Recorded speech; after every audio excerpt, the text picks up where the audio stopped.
오늘 본문의 말씀 속에는 우리가 예수 그리스도 안에서 어떻게 생활해야 하는가를 극명하게 말씀해 주는 내용입니다. 근데 우리가 오늘 본문 말씀을 읽다 보니까 의구심이 하나 생깁니다. 그것이 바로 1절에 있는 말씀인데, 나의 자녀들아 내가 이것을 너희에게 쓰면 너희를 죄를 범하지 않게 하려 함이라. 그러니까 지금 현재 이 내용을 기록한 이유는 죄를 범하지 않게 하기 위함이라 그러죠. 만일 누가 죄를 범하여도 아버지 앞에서 우리에게 대언자가 있으니 곧 어려우신 예수 그리스도라. 아니 이거는 또 무슨 말이죠? 너희가 죄를 범할지라도 하나님 아버지 앞에서 우리를 변명해 줄 자가 있으니 예수 그리스도다. 그러면은 이 말을 좀 우리가 쉽게 표현하면 죄를 마음대로 지어라, 걱정할 필요가 없다, 그 얘기죠. 그러니까 이 내용을 가지고 잘못된 자유주의 신학자들은 아주 쉽게, 즉 도덕이나 윤리적 삶을 살지 않더라도 상관없다. 이유는 예수 그리스도가 우리를 영원히 용서해 주시기 때문이다. 이러한 논리를 피는 영지주의자들이나 자유주의 신학자들, 쉽게 표현하면 구원파 이런 사람들이 그런 거죠. 구원파나 이런 사람들이 이제 또 한때는 베레아 신앙을 가지고 있는 사람들, 이런 사람들이 이런 루에 속해 있는 사람들이죠. 근데 이 말은 그 말이 아니고요. 이런 말이에요. 혹 죄를 범하지라도. 근데 이 혹이라는 말은 알고 죄를 짓는 것이 아니라 모르고 죄를 지었을지라도. 좀 더 정확하게 말을 하면은 과거의 이야기라는 거예요. 오늘 내가 예수 그리스도를 믿었어요. 믿었는데 그때 모르고 지은 죄가 있는 거예요. 이거 어떡하지? 그럴지라도 오늘 믿으면은 예수 그리스도께서 다 하나님 앞에서 대언해 줘서 용서해 주신다. 할렐루야. 그 말씀이에요. 근데 이걸 거꾸로 보고는 이런 비도덕적이고 비윤리적인 이러한 신앙들이 있죠. 오늘 여러분, 우리는 예수 그리스도 한 분만으로 족하고 예수 그리스도 안에서 응답받으며 누리며 살아가는 것이 우리의 신앙의 가장 모범적인 답입니다. 모범적인 답.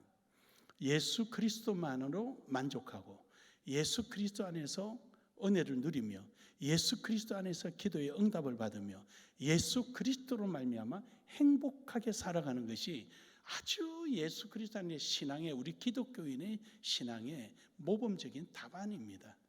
그런데 왜 이것이 아주 특별하게 느껴지고 이것이 꼭 누구에게만 한정되어 있는 것처럼 느껴지는 이유는 무엇입니까? 우리는 그것은 주님이 원하는 방법대로 살지 않고 있다는 것을 방증해 주고 있는 것이죠. 그러므로 여러분, 오늘 여러분과 저는 가장 신앙의 모범인 응답이신 예수 그리스도 안에서 살아가는 은혜가 있기를 주의 이름으로 축복합니다. 그런 삶을 살아가는 사람에게는 다음과 같은 세 가지의 특징이 있습니다. 첫째 하나는 지속적인 교제가 있다는 것이죠. 하나님과 지속적인 교제가 있는 겁니다. 오늘 본문 말씀 1절에 보면은 나의 자녀들아 내가 이것을 너희에게 쓰면 너희로 죄를 범하지 않게 하려 함이라. 죄를 범하지 않게 함이라. 다시 말해서 우리로 하여금 하나님과의 교제함이 지속되도록 하겠다는 것이죠. 이것을 끊어지는 죄가 들어오지 않도록 하겠다는 것이죠. 그래서 하나님과 우리 사이에 끊어져서 이 사이에 사탄이 들어오거나 또 어떤 문제가 발생되는 것이 아니라 하나님과 늘 교제함을 이루어지게 만들려고 하는 거죠. 오늘 본문 말씀 1장 1절에 보면은 이런 내용이 나와요.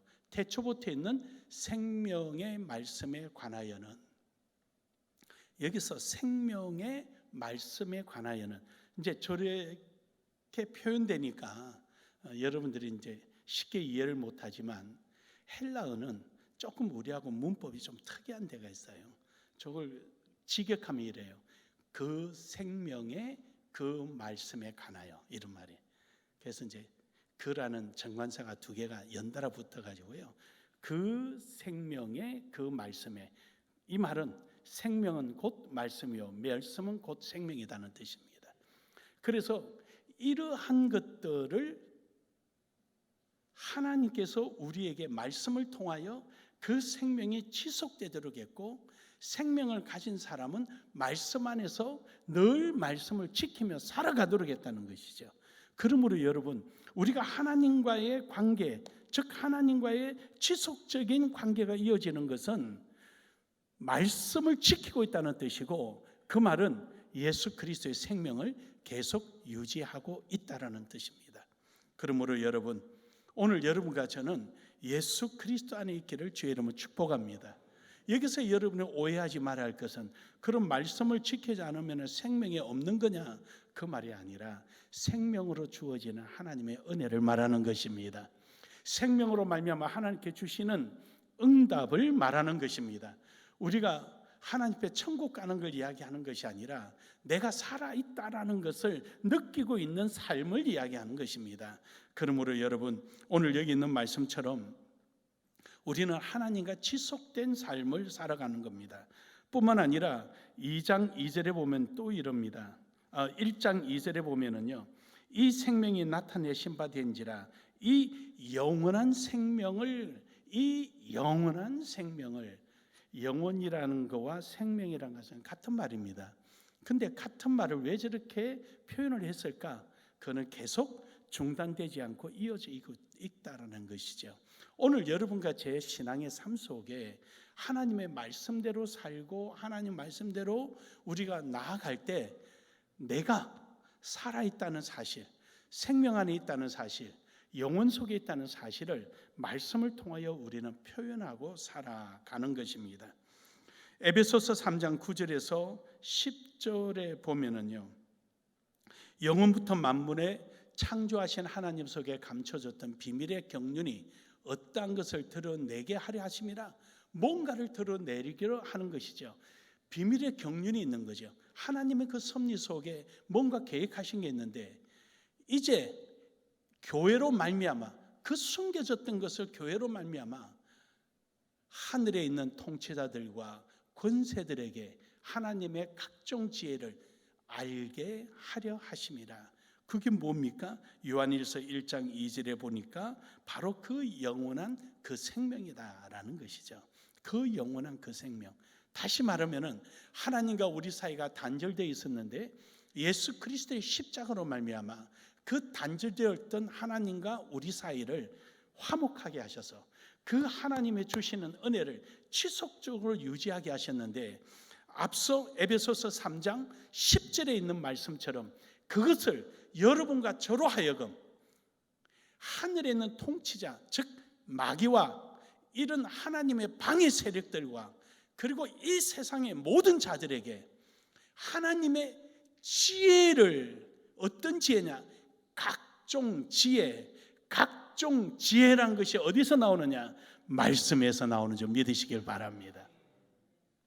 어느 한순간에 하나의 경험으로 끝나는 것이 아니라 우리는 하나님의 말씀을 늘 지키며 나아감으로 인해서 각종 지혜를 그들에게 늘 나타내면서 누리면서 살아가는 것입니다.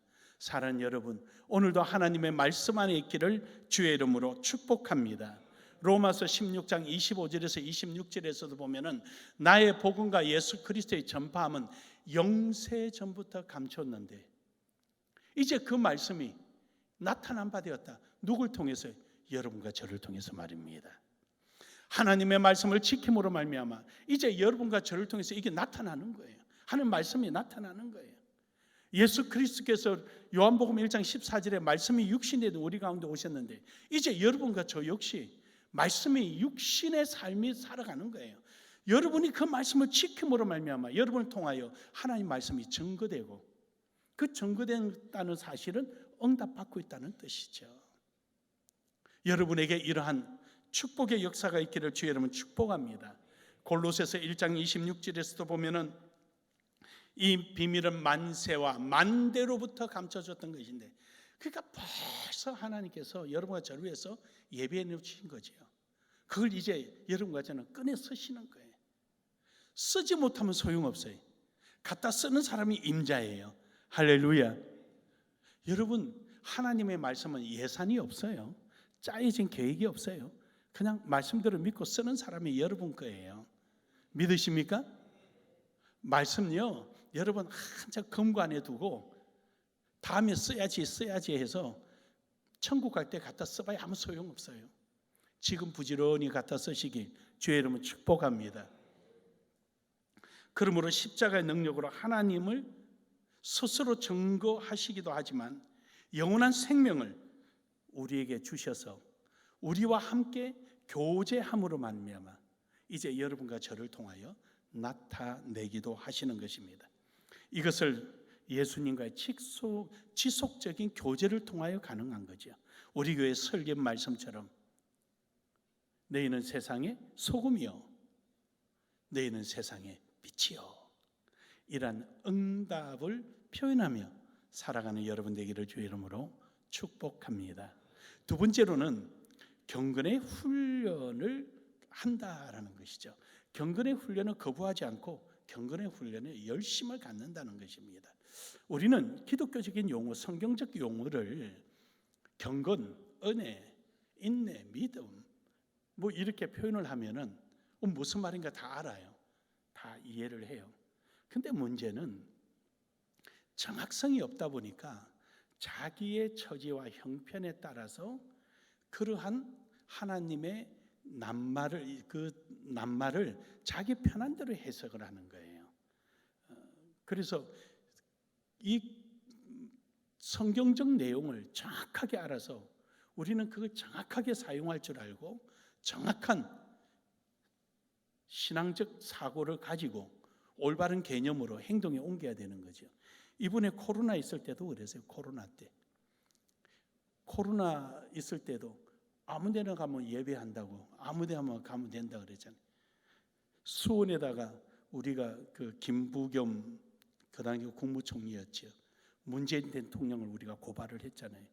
종교의 자유를 빼앗았으니까 누구라고 해서 헌법을 위에 군림할 수 있습니까? 헌법을 잠재할 수 있는 것은 전 시대 계엄령 외에는 없습니다. 복음법이 어떻게 헌법의 개인의 자유를 제한할 수 있습니까? 그래서 재판을 했어요. 여러분도 잘 아는 사건이지만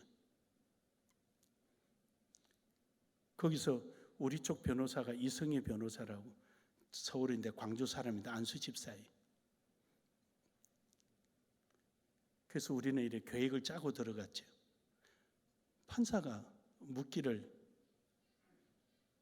아니 왜 꼭 여기 와서 예배당에 와서 예배해야 되느냐.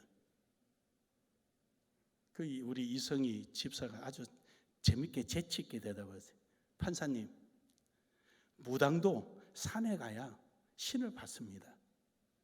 어느 무당이 방 안에서 신을 받는 거 보셨습니까? 하물며 우리도 예수를 믿는 우리가 예배당에서 예배를 해야 되죠. 그 판사가 아무 소리도 안 하고 있어요. 그래서 우리가 질문했어요. 영화관에도 한 자리 뛰고 영화를 보고 연극도 그렇게 하고 그러면 우리가 예배하기 위해서 두 자리를 뛸까요? 세 자리를 뛸까요? 아니면 방독면을 쓰고 할까요? 보옷을 입고 할까요? 그러고 나서 또 질문한 거예요. 그쪽 변호사는 우리나라의 3대 변호사예요. 우리 그 변호사한테 질문했어요. 99명은 코로나가 안 오고 100명은 코로나가 오는 이유를 설명해 달라 했어요. 설명이 안 되죠. 무슨 수로 설명이 되겠어요? 그래서 기상천외한 방독면 쓰고 예배한 사진이 그 사진입니다. 그리고 정권 바뀌고 나서 그냥 끝나버렸습니다. 지금 일부에서는 손해배상 청구를 했는데 저는 거기에 동참하지는 않았습니다. 손해배상이라는 것은 뭐 있겠습니까? 우리 교회에도 코로나 기간에 예배를 해도 아무도 교회 안에 들어가지 못한 이유는 제게는 우리 국민 모두가 가지고 있는 권리에 헌법이 있기 때문입니다. 법률이 헌법이 오를 수는 없잖아요. 사랑하는 여러분, 오늘 우리가 하나님께서 우리에게 주신 그 권한은 뭐냐? 그것은 하나님 방법대로 살아가는 경건이라는 것입니다. 플라톤이 말할 때 경건을 신에게 선을 행하기 위한 행위를 경건이라고 합니다. 결국 예배지요. 헬레니즘에서 말하는 경건이라는 것은 신에게 경배하는 자세를 두고 경건이라고 합니다. 우리 성경은 좀 더 구체적입니다. 우리 성경은 하나님의 뜻에 의하여 하나님의 뜻을 하나님에 의하여 하나님께 하는 행위를 경건이라고 합니다. 그것이 요한복음 4장에 나오는 신령과 진정으로 예배하는 것입니다. 그렇다면 우리가 요한복음 4장에 나오는 하나님의 뜻을 따라 하나님에 의하여 하나님께 예배하는 것이 경건이라면 우리는 어떤 삶을 살아야 경건의 삶을 사는 것입니까? 그럼요, 우리에게는 하나님께서 주시는 천국이라는 게 있습니다. 천국에 있음을 인정하고 그 삶을 하나님의 뜻대로 사는 것이 경건입니다. 우리가 살아갈 때 마치 천국 없는 사람처럼 하나님 앞에 서 있지 않는 것처럼 우리 뜻대로 살아가는 이것은 경건이 아니죠. 이거는 여러 사람이 살아가는 방법 중에 하나지요. 우리가 통일된 기독교인으로서 통일된 삶이란 경건의 삶이라는 것은 천국이 있음을 믿고 그 천국을 향하여 하나님 앞에 행하는 행위 자체가 경건입니다. 예배를 넘어 그 이상에까지 포함되어 있는 거죠. 그래서 주일날 나와서 예배하고 끝나는 이러한 경건이 아니라 내 생활 속에 부딪히는 하나님의 뜻을 위하여 내가 살다 보니까 내 생활에 부딪히는 그 환경까지도 신앙의 범주 안에서 예배의 범주 안에서 하나님의 뜻 안에서 하나님을 높이며 어떤 손해가 있을지라도 천국 갈 것을 확신하고 그에 대한 대응하는 행위를 우리는 경건이라 그러는 거죠. 그러므로 원수를 사랑하라. 칼을 칼로서 대적하지 마라. 그것이 이 세상에 주는 방법하고는 전혀 다른 모습이죠. 사랑하는 여러분, 이런 경건의 삶이 우리 속에 있기를 주의 이름으로 축복합니다. 그래서 이 경건의 삶을 살기 위해서는 우리는 항상 나를 손해보고 나를 버리고 사는 것입니다. 고린도전서 15장 31절에 보면은 사도 바울은 단연컨대 나는 날마다 죽노라. 날마다 죽노라. 어떤 일이 잘 결과에 대해서도 자기 자신을 드러내지 않고 또 자기 주장이 있을지라도 하나님의 영광을 위해서 복음을 위해서 참는 거죠. 그러면서 살아가는 거예요. 이것이 바로 우리가 경건의 삶의 자세입니다. 디모데전서 4장 6절에서 8절에도 보면은 하나님께서 지으신 모든 것이 선함에 감사함으로 받으면 버릴 것이 없나니. 다시 말해서 내가 살아가면서 나와의 부딪힘 속에서 불편하냐 안 하냐, 결핍이 있느냐 없느냐, 이것을 치료하려고 해서는 안 된다는 것이죠. 그게 아니라 하나님, 이 결핍이 하나님의 영광을 이루어지고 여기서 나의 고통이 하나님의 영광이라면 우리는 능히 받아들이고 감사로 받아들일 수 있는 것이 경건의 삶입니다. 그래서 우리는 이를 위하여 하나님의 말씀과 기도로 날마다 구별되게 살아라. 거룩이란 말은 구별이라 그랬죠. 구별되어 있다 그랬죠. 그래서 이 세상의 방법이 아니라 우리는 우리의 신앙의 방법대로 우리는 구별되어 기도하며 우리는 말씀 안에서 늘 구하고 찾는 것입니다. 내가 이것을 형제를 깨우치면 그리스도 예수의 좋은 일꾼이 되어 믿음의 말씀과 내가 따르는 좋은 교훈으로 양육을 받으리라. 우리가 이러한 정인된 삶을 살아감으로 말미암아 우리 주변에 전도하는 자들에게 그들에게도 올바르게 가르치게 되고 그들 역시 바르게 깨달아서 여러분과 저처럼 경건한 삶을 살아갈 수 있는 것입니다. 그러므로 여러분, 오늘도 여러분과 저는 이런 경건의 훈련이 이루어지기를 주의 이름으로 축복합니다. 디모데전서 4장 5절에 보면은 망령되고 하나님의 말씀과 기도로 거룩해지면 하나님의 말씀과 기도로 거룩해지는 거예요. 그래서 7절에서 8절에 보면은 우리는 이 세상의 방법을 하지 마라. 망령되고 허탄한 신화는 그들이 그 당시에 있었던 지식, 철학 이런 것들이에요. 그들이 모여서 아고라는 곳에 모여가지고 자기 지식을 자랑하고 그것을 통하여서 변론하고 누가 옆에서 한 푼씩 주면은 받아가지고 오고 이러한 짓 하지 말아라. 역사가 필요하고 철학이 필요한 것은 우리가 성경을 읽을 수 있고 그를 이해하기 위한 하나의 수단이지 그 자체가 목적이 아니다라는 것입니다. 그런데 우리는 마치 그게 목적인 것처럼 그것을 성경 위에 두려고 한다는 것은 그건 아주 넌센스라는 것이죠. 오늘 여러분과 저는 이러한 지식은 하나님의 뜻을 알아가고 하나님의 뜻을 실행하기 위한 수단이지 목적이 될 수는 없는 것입니다. 그러므로 육체의 연단은 약간의 유익이 있으나 경건의 범사에 유익하니라. 저런 지식은 육체를 즐겁게 할 수는 있겠지만 그러나 결탄코 경건은 이루어질 수가 없다. 사랑하는 여러분, 오늘 여러분과 저는 이런 경건의 훈련을 통하여서 하나님 안에서 인정받는 삶이 되기를 주의 이름으로 축복합니다. 마지막 세 번째로는 믿음으로 경험하는 것입니다. 오늘 본문 말씀에 보니까 화목제물이 되셨다. 예수님이 화목제물이라는 것은 화해했다.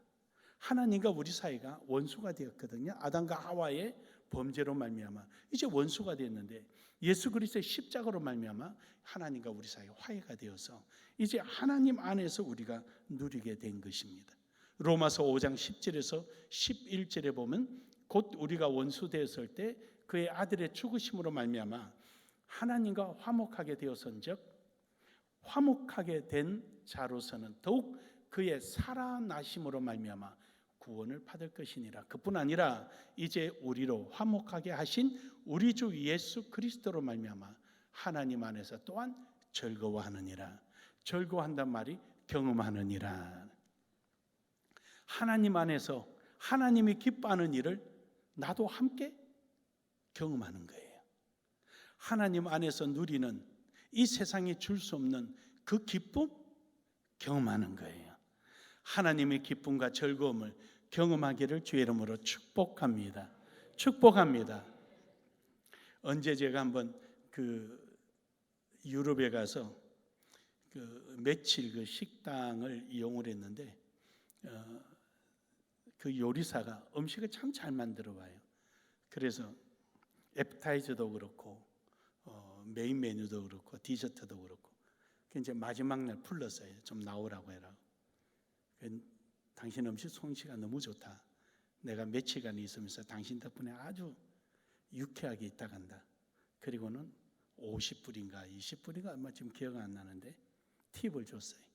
물론 봉사료가 음식이나 거기에 다 입장료에 들어가 있지만 줬더니 가가지고 또 애프타이저를 또 아주 화려하게 해가지고 온 거예요. 63빌딩보다 훨씬 잘하더라고요. 그 사람이 가지고 있는 실력을 저는 경험하고 오는 거예요. 그까지 비행기 값 주고 가가지고 그냥 오기 아까워가지고 경험하고 오는 거예요. 어떤 사람은 팁 계산서에 있는데 줄 필요 뭐 있냐 하는 것은 제한된 경험이고 저처럼 불러서 칭찬해주고 그 팁 조금 더 주니까 가지고 있는 실력 마음껏 자랑해가지고 들고 나와서 그동안에 못 보던 메뉴를 경험한 거예요. 사랑하는 여러분, 여러분 하나님 앞에 여러분의 신앙을 특별하게 들어보기를 주의 이름으로 축복합니다. 하나님 마음을 특별하게 즐거워해 드리기를 주의 이름으로 축복합니다. 하나님으로부터 주어지는 그 많은 특별한 은혜들 마음껏 누리는 겁니다. 저는 어디 가나 항상 그럽니다. 저는 이번 7월 달에는 이제 고 박물관에 가려고 그럽니다. 고 그림을 좀 전체 좀 한번 다 보고 좀 오고 싶어서 그럽니다. 그래서 가면은 그게 느끼는 즐거움, 기쁨, 그리고 고 박물관 주변의 식당은 고의 그런 사상에 배어 있는 음식을 하는지 또 한 번 보는 거지요. 그렇지 않고 판다 그러면 이 사람은 고 박물관 앞에서 식당할 의미가 없는 거예요. 여러분 고급 식당에 가서 음식 나오면은 애프타이저가 나오고 중간에 메인 직전에 또 다른 그 메뉴가 나옵니다. 그 메뉴의 내용에 따라서 그 뒤에는 나오는 메인의 맛이 좌우하는 겁니다. 근데 뒤에 나오는 메인 맛하고 바로 앞에 나오는 미들 애프타이저하고 이 조합이 이루어지지 않으면 메인 메뉴 버리는 거예요. 그러니까 이런 요리사는 갖다 쓰면 안 되는 거죠. 그래서 그런 세트로 나올 때, 순서로 나올 때, 코스로 나올 때, 이거 하나하나 나올 때 그 입의 미각을 어떻게 살려내고 메인을 어떻게 극대화하는가. 그런 데는 돈을 주더라도 아깝지가 않죠. 어제 시장에 앉아서 걸터앉아 수제비 먹는 것도 아니고, 수제비 먹더라도 간장을 넣을 때 파를 쫀쫀 넣었는지 마늘을 넣었는지 보고 간장 넣는 거예요. 그런데 하물며 그 비싼데 오죽하겠습니까? 그러면서 세상 보고 오는 거예요.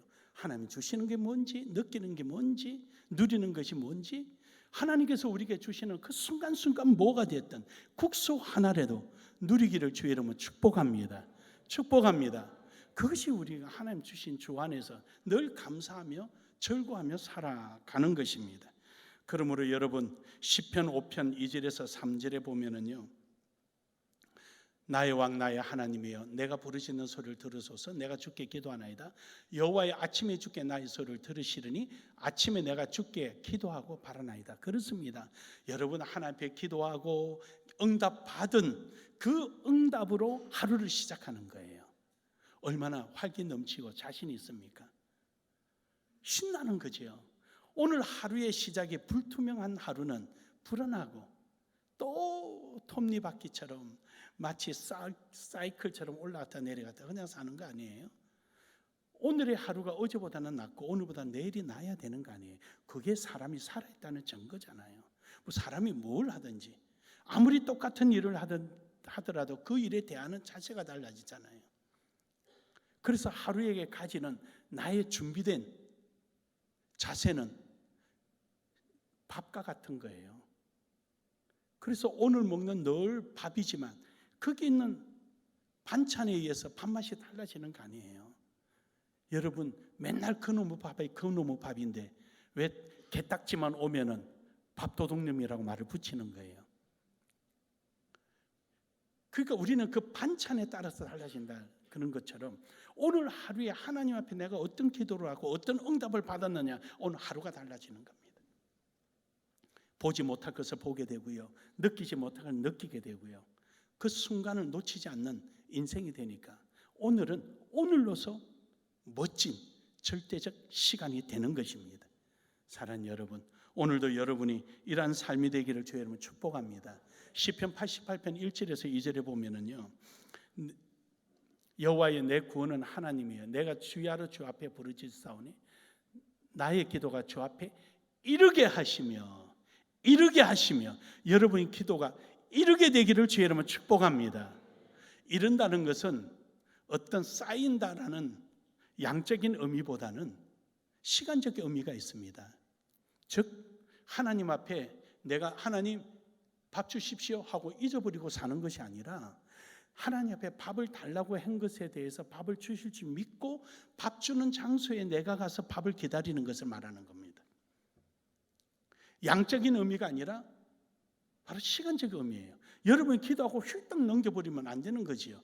그래서 우리는 새벽마다 나와서 하나님 앞에 응답될 때까지 하나님 앞에 기도하고 구하고 찾고 오늘도 기도한 내용이 내 삶 속에 이루어질 것을, 응답될 것을 기대하며 바라보는 것입니다.